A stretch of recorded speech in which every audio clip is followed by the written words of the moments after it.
మనుషులు పాడైపోను. ఈ మనుషులు ఎన్నడు మారతారో ఏమో నుల్లా. సిగ్గి, లజ్జ, హద్దు, అదుపు తప్పి మొత్తం మానవత్వాన్ని మంటల కలిపి మొత్తం బరితెగించి బతుకుతుర్రులా భూమి మీద. ఎందుకంటే అక్రమ సంబంధాలు పెట్టుకుంటుర్రు. మొగండ్లు ఉండంగా కూడా ఇక ప్రియుడు కావాలని అక్రమ సంబంధాలు పెట్టుకొని బుడ్డ బుడ్డ పోరగాళ్ళ వాళ్ళ జీవితాలను ఆగం చేసుకుంటుర్రులా. వాళ్ళ ఆగమేది కాక వీళ్ళు కూడా నడవాలని అని ఆగమైపోతుర్రు. ఇక చూస్తుర్రా, నిజామాబాద్ జిల్లా రెంజల్ మండలం సాటాపూర్ గ్రామంలో నవ్యశ్రీ అనేట ఆమె గుండారం గ్రామానికి చెందిన కటకట లక్ష్మణ్కు ఇచ్చి పెళ్లి చేసిర్రట. బాగానే ఇద్దరు పిల్లలు పుట్టిరట. ఇక ఓ బిడ్డ పేరేమో మహన్వి, ఇంకో బిడ్డ పేరేమో ఆరుణ్య. పాపం ఇగో ఈ పెద్ద బుజ్జి ఇక్కడ బొల్లెంక అరవిందరెడ్డి అనేటోడికి ఇక ఈ తల్లి రమ్య అనేట ఆమె ఈ అక్రమ సంబంధం పెట్టుకుందట. ఈ అక్రమ సంబంధం పెట్టుకుంటే ఈ పెద్ద బిడ్డ అడ్డం వస్తుందని వాడేం చేసిండు, పాయని దానం పెట్టి ఇక ఏడి కాడికి చిత్రహింసలు పెట్టి వాతలు పెట్టి తలకాయ నేలకేసి కొడితే పాపం ఆనే జీవించిందట బిడ్డ. అంటే గిసోంటి కథలు నడుస్తున్నాయి ఇలా లోకం మీద. మరి ఎందుకు లజ్జ, ఎందుకు సిగ్గిలేదు, ఇంకెన్నడూ సోయేస్తుందో ఈ జనాలకు. రావాలే, మారాలే, మారి తీరాలే. ఈ జనాలు బుద్ధిగల ధర్మ మార్గంలో నడవాలని మన తెలంగాణ టీవీ కోరుకుంటుందిలా. హబ్బా షవ్వా ఎంత సిగ్గు తప్పిన పని చేసుకుంటేముల్లా గీ సిఐ సారు. రామ రామ ఏం చెప్పాలి. ఇక ఓ పర్సు పొలం తీసుకొని గెస్ట్ హౌస్లో పోయిండట ఈ మొనగాడు. మరి ఏం చేద్దాం అనుకుంటా అంటే గదే పని. ఇక అబ్బాయి ఏమన్నా లజ్జ సిగ్గి ఉందా ఈ సిఐకి? మళ్ళీ ఈయన చేసే కొలువు ప్రత్యేక ఇంటెలిజెన్స్ విభాగం చెందిన సిఐ అట. అబ్బరకొండ, హనుమకొండ జిల్లా ఆసనపర్తి మండలం చింతపల్లి క్యాంపులా ఇక ఓ ప్రైవేట్ గెస్ట్ హౌస్లో ఇక ఈ రకంగా పోయి ఉద్ధారకం చేసిండట సిఐ.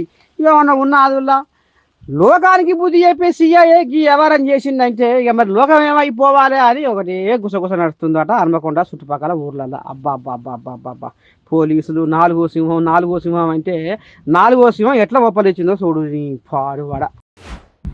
పోయినసారి ముద్దులు పెట్టి గద్దెనెక్కిన జగన్ను ఎట్లా ఓడించాలి అని నారచంద్రయ్య బగ్గా ఆలోచన చేస్తే ఆడోళ్ళు కలలకు వచ్చిరటనుల్లా బాబుకు. అమ్మ ఇదేదో బాగుంది, ఆడోళ్ళను ముంగటేస్తే నేను ముంగడికి పోయినట్టే వేసా అని భువనేశ్వరి మేడమును ఇగో నువ్వు ప్రచారంలో పాల్గొని ఎట్లా మాట్లాడాలనో, ఎట్టెట్ట సంగతో ఏం మాట్లాడాలనో నేను అంతా నీకు నేర్పుతా. కానీ ఇగో 18 ఏళ్ళు నిండినోళ్లకు నెలకు 1500 ఇస్తామందాం. ఇక ఇంట్లో చదువుకునే పిల్లలకు ఏడాదికి 15,000 ఇస్తామందాం. ఏడాదికి 3 గ్యాస్ బుడ్డీలు ఉచితంగా ఇస్తామని డప్పు సాటింపేద్దాం. ఇగో ఈ రకంగా అయితేనే ఆడోళ్ళు మన దిక్కు ఒరుగుతారు, నా దిక్కు మలుతారు, ఓటేస్తారు, నన్ను గద్దె మీద గుసపెడతారు అని భువనేశ్వరి చెవిలో చేస్తే అబ్బో భువనేశ్వరి మేడం ఊకున్నాదుల్లా ఊరు వాడ కళ తిరిగి డప్పు సాట్ వేస్తే జనం అంతా చంద్రబాబు దిక్కే తిరిగిరులా. మొత్తానికైతే ఫ్రీ బస్సు పథకం కూడా ఆడోళ్ళ ఓట్లు మలుపుట్లా బగ్గా పనిచేసింది ఆడనుల్లా. చూసిరా, అందుకనే చంద్రబాబు నాయుడు గెలుపుకు ఆడోళ్ళే కారణమాట. ఆడోళ్ళు ఇంట్లో మొగళ్ళతో పంచాయతీ పెట్టుకొని మరీ చంద్రబాబుకు ఓట్లేసిర్రు కాబట్టి ఇగో గీ తరీగన చంద్రబాబు బంపర్ మెజారిటీతోటి నూక్కొచ్చినాడనుల్లా. రాహుల్ గాంధీ అడుగు జాడల్లో నడుస్తా ఉండయ్యో బాలకిష్టయ్య, నడుస్తా ఉండయ్యో బాలకిష్టయ్య. రాహుల్ గాంధీ చెల్లెకు ముద్దు పెట్టినట్టుగా, రాహుల్ గాంధీ చెల్లెకు ముద్దు పెట్టినట్టుగా బాలకిష్టయ్య చెల్లె భువనేశ్వరికి ముద్దు పెట్టిండుగా. ఇక నిండు సభ సాక్షిగా ఇక బాలకృష్ణయ్య చెల్లె భువనేశ్వరికి ముద్దు ఎందుకు పెట్టిండంటే ఆనాడు వైసీపీ నేతలు భువనేశ్వరిని ఒక్క తీరుగా అన్నారులా అనరా అని మాటలు అన్నారు. పాపం భర్త చంద్రబాబును అసెంబ్లీలో వలవల వలవల వలవల ఏడిపించింది. అయినా గట్టి పట్టుదలతోటి మొండి ధైర్యం చేసి ఊరు వాడ కలదిరిగి బగ్గ ప్రచారం చేసి చంద్రబాబును బంపర్ మెజారిటీతో గెలిపించి సీఎం సీట్లో కూర్చోబెట్టే కదా. అందుకే నీ ధైర్యం మెచ్చుకున్న చెల్లె, నువ్వు ఒక వీర వనితవు, నువ్వు ఝాన్సీ రుద్రమాదేవి అని ఇంకో ఈ రకంగా పొగుడుకుంటా చెల్లెకు సరిపోని ముద్దు పెట్టిండులా. సంతోషం పట్టలేక బాలకృష్ణ. ఓని ఇచ్చంతరం సల్లగుండా ఇదెక్కడి చిత్రంలో నాయన. ఊరికో ఆచారం, ప్రాంతానికో సాంప్రదాయం అనంగా ఇన్నాం కానీ మరికి హిమాచల్ ప్రదేశ్ రాష్ట్రంలో కులు జిల్లాలోని పిని అనే గ్రామంలో ఒక వింత ఆచారం కనబడుతుంది ఆడనుల్లా. ఏందో ఏమో కానీ ఈ ఊర్లో బట్టలు లేకుండా ఆడోళ్ళు దేవునికి పూజ చేస్తారు ఆడనుల్లా. 5 రోజులు మరి ఒంటి మీద బట్టలు లేకుండా పూజలు చేస్తే గొడ్డు గోద పాడి పంట పోరగాలు ఒటగాలు అంతా మంచి జరుగుతుందని, మంచి ఆరోగ్యం కలిగి కుటుంబం అంతా సుఖ సంతోషాలతో ఉంటారని ఇగో ఈ ఊరల్ల నమ్మకం ఆటనుల్లా ఏందోనుల్లా.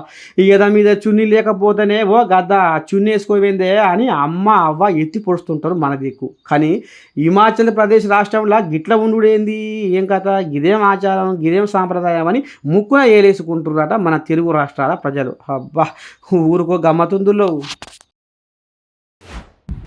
రాబోయే రోజుల్లో తెలంగాణలో బీజేపీ ఇంకా ఉరుకుల పెడతదాటనుల్లో. కాంగ్రెస్ వాళ్ళు నోరు తెరిచి మోడీ మీద ఇరుసుకపడి ఎన్ని తీర్లా అనుకొచ్చిర్రు. మోడీ సారు నల్లధనం పైకము ఒక్కొక్కరి ఖాతాలలో 15 లక్షలు వేస్తానంటివి ఎయ్యవైతివి. ప్రతి ఏటా పోరగాళ్లకు 2 కోట్ల ఉద్యోగాలు ఇస్తానంటివి ఎయ్యవైతివి. ఇక గిట్లా చెప్పుకుంటూ పోతే బొచ్చడున్నాయి అని కాంగ్రెస్ వాళ్ళు ఎన్ని పిటకథలు చెప్పినా పోయిన తేపకు 4 సీట్లున్న బీజేపీ ఎంపీ సీట్లు ఇప్పుడు 8కి చేరుకున్నాయి. అంటే కాంగ్రెస్ వాళ్ళు కమలం పువ్వు మీద ఎన్ని నిందలు చేసినా ఎంపీ సీట్లు రెట్టింపైనాయి అట. అంటే దీన్ని బట్టి ఏం అర్థమవుతుందంటే 4 సీట్లున్న ఎంపీ సీట్లు 8కి చేరితే 8 పక్కన 8 చేరితే 88. వచ్చే తేపకు 88 వస్తాయట అసెంబ్లీ సీట్లు. అబ్బలకొండ. ఇక ఈ రకంగా బండి సంజయ్ బట్టబయలు చేసిండ్రులా.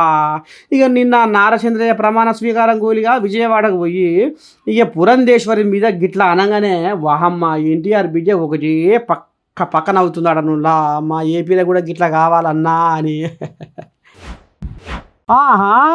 రాజకీయాలకు నేను దూరం అవుతున్నా. రాజకీయాలంటే నాకు ఇష్టం లేదు. నేను ఎంత దూరంగా ఉంటున్నా అంటే అంత దూరంగా పోవాలనుకుంటున్నా రాజకీయానికి అని. అప్పుడు ఆయన కదా చిరంజీవి పవన్ కళ్యాణ్ అయ్యా అన్న కోరేకో ఇప్పుడు ఏంది మళ్ళీ తెర మీదకి వస్తుంది పేరు. ఆయన గెలవలేదు, పోటీ చేయలేదు, అభ్యర్థిగా నిలవలేదు, అయినా ఆయనకు పదవి వస్తుందట. అమ్మ మేము పార్టీ కోసము ఇంతగానో కష్టపడ్డాం.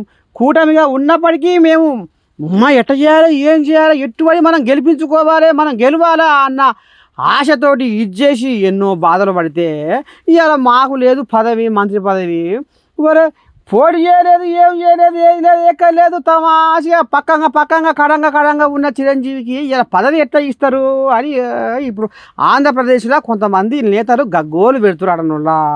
ఇక మరి అదేంటంటే చిరంజీవి కాడ ఎమ్మెల్సీ పదవి ఇస్తున్నారట. ఎమ్మెల్సీ పదవి ఇస్తే జర ఇటు పవన్ కళ్యాణ్ అయ్యకు చంద్రబాబు నాయుడుకు దోస్తానం ఇంకింత సఖ్యత అవుతుంది. ఇక చిరంజీవి కూడా అలగాడు. ఇక పవన్ కళ్యాణ్ అయ్యకు కూడా మనశ్శాంతి అవుతుంది మానకు పదవి వచ్చిందని.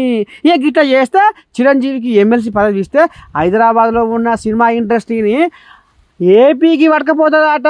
అది కూడా వెళ్తుంది గుసగుస. అబ్బా మొత్తానికి ఏమంటారు చూడు, నోను పూలే నోసినోడు తిన్నట్టు అయింది కథ.